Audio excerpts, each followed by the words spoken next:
It is a particularly interesting location for me to be sitting today, given that over a decade ago I sat in this very chair right here in the European Union Parliament.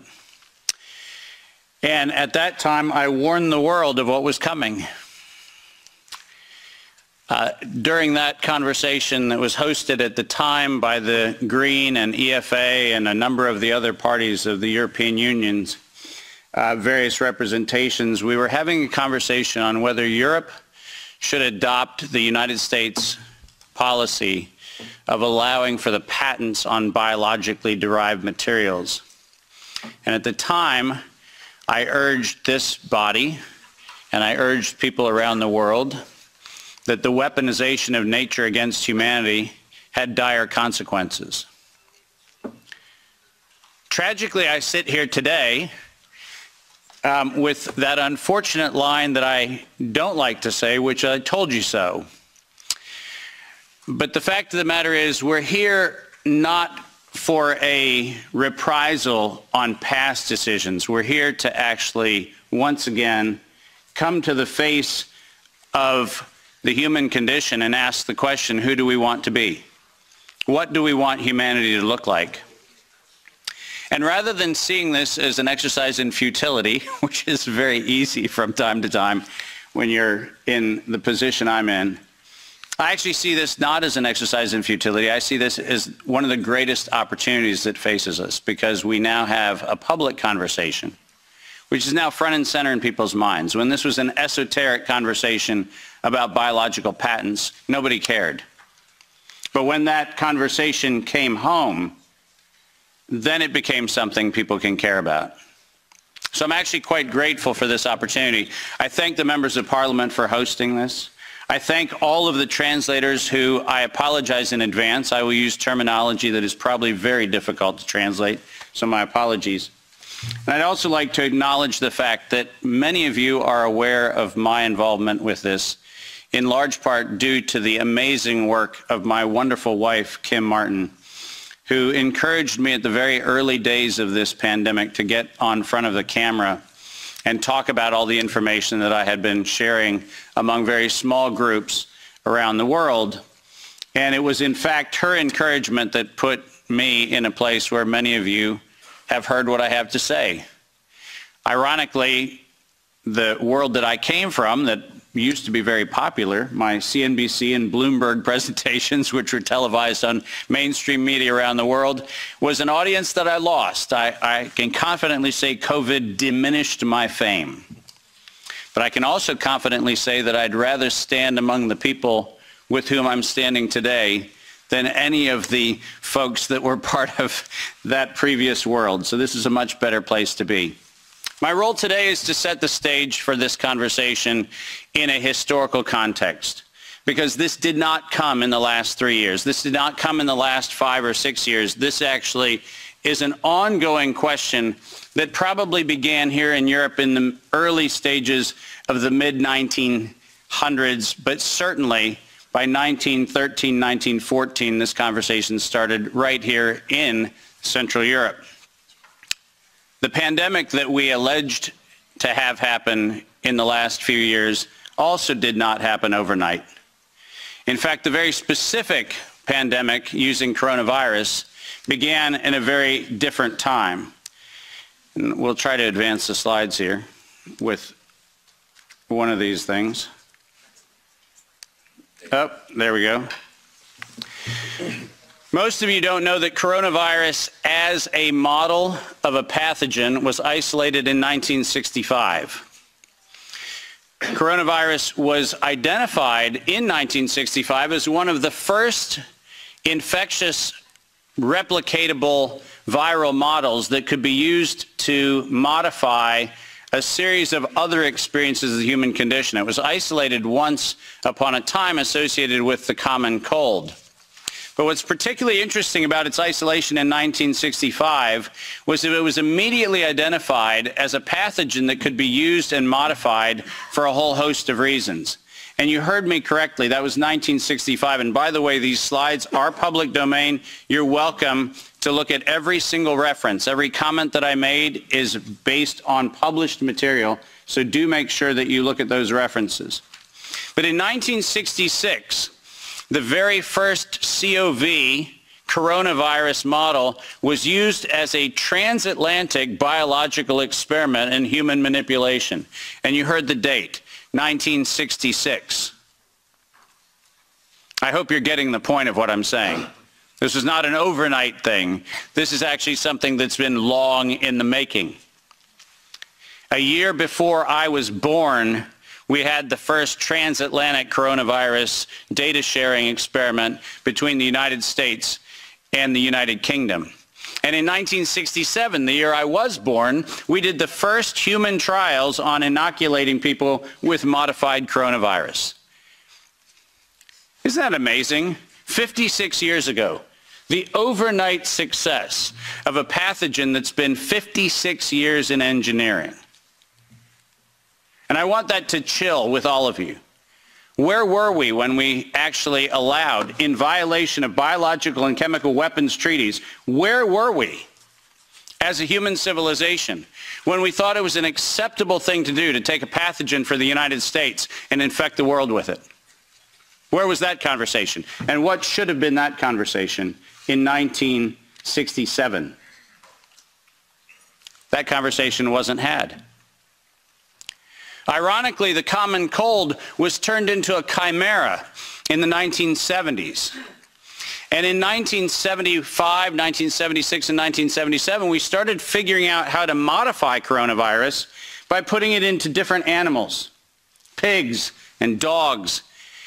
And not surprisingly, by the time we got to 1990, we found out that coronavirus as an infectious agent was an industrial problem for two primary industries, the industries of dogs and pigs. Dog breeders and pigs found that coronavirus created gastrointestinal problems, and that became the basis for Pfizer's first spike protein vaccine patent, filed, are you ready for this, in 1990. Did you hear what I just said? 1990. Operation Warp Speed? I'm sorry. Where's the warp and the speed? Pfizer, 1990, the very first spike protein vaccine for coronavirus. Isn't that fascinating? Isn't it fascinating that we were told that, well, the spike protein is a new thing. We just found out that that's the problem. No. As a matter of fact, we didn't just find out it was not just now the problem. We found that out in 1990 and filed the first patents on vaccines in 1990 for the spike protein of coronavirus. And who would have thought? Pfizer. Clearly the innocent organization that does nothing but promote human health. Clearly Pfizer. The organization that has not bought the votes in this chamber and in every chamber of every government around the world. Not that Pfizer. Certainly they wouldn't have had anything to do with this. But oh yes, they did. And in 1990 they found out that there was a problem with vaccines. They didn't work. You know why they didn't work? It turns out that coronavirus is a very malleable model. It transforms and it changes and it mutates over time. As a matter of fact, every publication on vaccines for coronavirus from 1990 until 2018, every single publication concluded that coronavirus escapes the vaccine impulse, because it modifies and mutates too quickly for vaccines to be effective. And since 1990 to 2018, that is the published science, ladies and gentlemen. That's following the science. Following the science is their own indictment of their own programs that said it doesn't work. And there are thousands of publications to that effect, not a few hundred. And not paid for by pharmaceutical companies. These are publications that are independent scientific research that shows unequivocally, including efforts of the chimera modifications made by Ralph Baric in the University of North Carolina, Chapel Hill. All of them show vaccines do not work on coronavirus. That's the science. And that science has never been disputed. But then we had an interesting development in 2002. And this date is most important. Because in 2002, the University of North Carolina, Chapel Hill patented, and I quote, an infectious replication defective clone of coronavirus. Listen to those words, infectious replication defective. What does that phrase actually mean? For those of you not familiar with language, let me unpack it for you. Infectious replication defective means a weapon. It means something meant to target an individual, but not have collateral damage to other individuals. That's what infectious replication defective means. And that patent was filed in 2002 on work funded by NIAID's Anthony Fauci from 1999 to 2002. And that work, patented at the University of North Carolina, Chapel Hill, mysteriously preceded SARS 1.0 by a year. Dave, are you suggesting that SARS 1.0 wasn't from a wet market in Wuhan?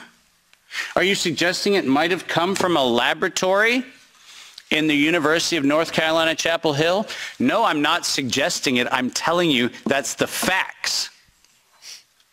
We engineered SARS. SARS is not a naturally occurring phenomenon.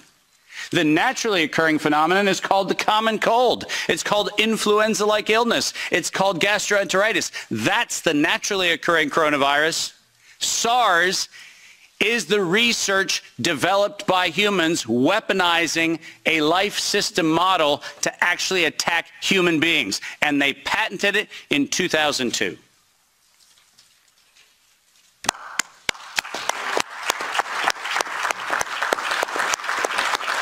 And in 2003, giant surprise, the CDC filed the patent on coronavirus isolated from humans in violation, once again, of biological and chemical weapons treaties and laws that we have in the United States. And I'm very, very precise on this. The United States likes to talk about its rights and everything else and the rule of law and all the nonsense that we like to talk about. But we don't ratify treaties about, I don't know, defending humans. We conspicuously avoid that. We actually have a great track record of advocating for human rights and then denying them when it comes to actually being part of the international community, which is a slightly problematic thing. But let's get something very clear. When the CDC in April of 2003 filed the patent on SARS coronavirus isolated from humans, what did they do? They downloaded a sequence from China and filed a patent on it in the United States. Any of you familiar with biological and chemical weapons treaties knows that's a violation. That's a crime.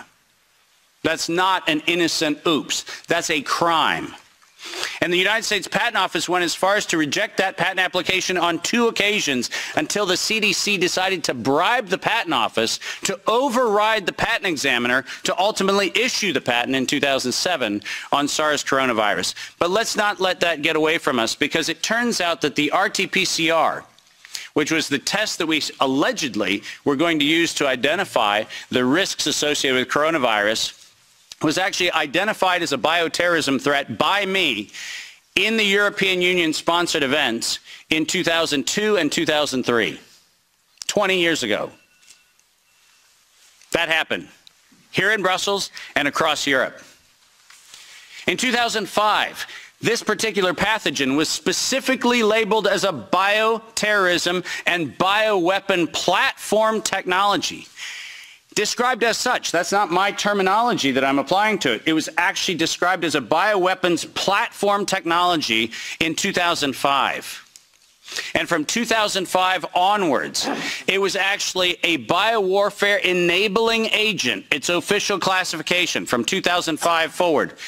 I don't know if that sounds like public health to you. Does it? Biological warfare enabling technology. That feels like not public health. That feels like not medicine. That feels like a weapon designed to take out humanity. That's what it feels like. And it feels like that because that's exactly what it is.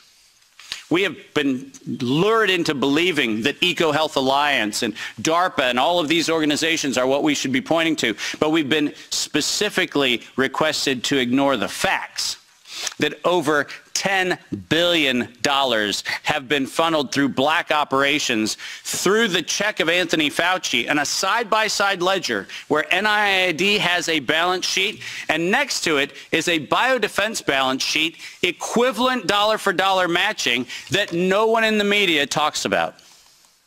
And it's been going on since 2005. Our gain-of-function moratorium, the moratorium that was supposed to freeze any efforts to do gain-of-function research.